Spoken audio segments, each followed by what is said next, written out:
might be the greatest catch I've ever seen in my life. Okay, we haven't done this in quite some time, but we are going to be going through talking about some must-add waiver wire hitters. Now, the guys we are going to be focusing on are mainly going to be rostered in about 35% of leagues. One guy is rostered up in 56, so these are players you can be looking at in a 12-team league, a 10-team league. But if you're down there and you're playing in a 6 or possibly even an 8-man league, you're really going to have to be kind of desperate in that scenario to go out and add one of these guys, just because we know the bar for a player to get on your roster, if your format is that shallow, is going to be a little bit higher. But regardless, this video should help out most people. Now, let me remind everyone, listen closely, okay? Let me make sure I'm speaking into this as I say this. If you have not subscribed to the channel, help us get to 1,000. And of course, everybody going down there dropping likes, if you're already subscribed, does help us get recommended to new listeners. So I really appreciate that. And last thing I have to say is, if you're a new listener and you hear me say something stupid in this video, well, newsflash, I am stupid. So I need your help. I need you to go down to the comment section and let me know why I'm stupid. Let me know what I said that was wrong, because everybody else watching this video can probably really benefit from your insight, because there's probably a decent amount of people watching this that are significantly smarter than I am. But anyway, let's get our first player up here. Let's get up Adolis Garcia, who is currently rostered in about 35% of leagues, playing for the Rangers. So that's the first thing that we need to address is, yes, guys, I know going after someone in the Rangers lineup isn't necessarily something that's fun. Going after someone that is playing in not one of the worst lineups in baseball, but definitely not a Dodgers, definitely not a White Sox. That's not something you're wanting to do, because we've talked about this before. Drafting hitters from great lineups puts you at such an advantage, because A, they're going to be able to get through the lineup more. B, they're going to have more opportunities with runners in scoring position to generate RBIs. And C, when they get in scoring position themselves, the players after them are more likely to be able to bat them home, actually. So you don't like the fact that he is playing on the Texas Rangers, but still, he's been great in 2021. Now, it's been a very small sample, so that is something that we're going to have to point out. Keep in mind, just because he's done this so far in 2021 doesn't mean you can expect the same type of production. And mainly what he's been great with is just the power, and honestly, the power only. Because if you go through, he's had 49 at-bats so far. He's already logged 5 home runs, and actually, I'm sure that a lot of people remember this, but he got robbed of a home run as well earlier in the season. So that's something that I want to point out. This number could easily be 6 home runs. I mean, the ball bounced right off the top of the fence. He got called out at home after the replay.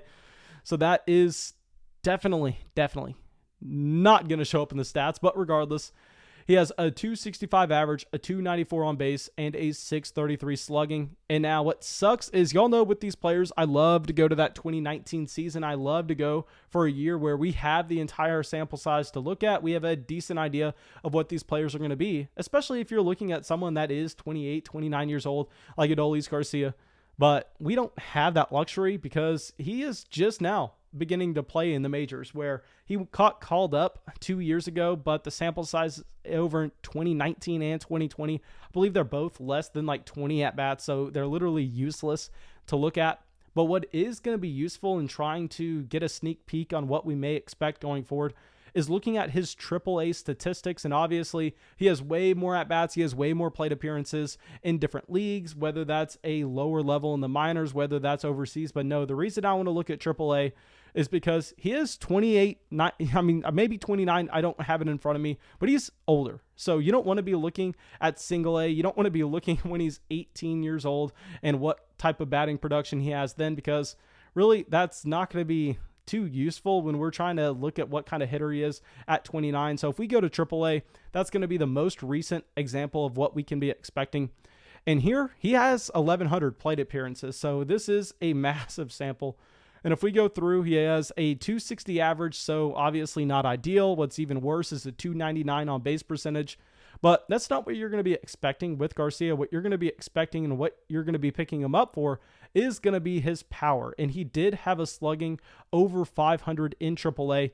And surprisingly, he doesn't look like someone that would be able to rack up a ton of stolen bases, but in AAA, he did have 27 stolen bases. And if you translate this to a full season in the majors, that should probably be about 10 to 12 stolen bases. So definitely not a strength, but he's not going to be giving you a 0 in that category. And we know just getting a random stolen base here or there can make a difference. So Adolis Garcia, I mean, pretty much a power hitter who has started off extremely hot in 2021. Now, I don't know if you're going to be picking him up in every format, but he can definitely help out some teams.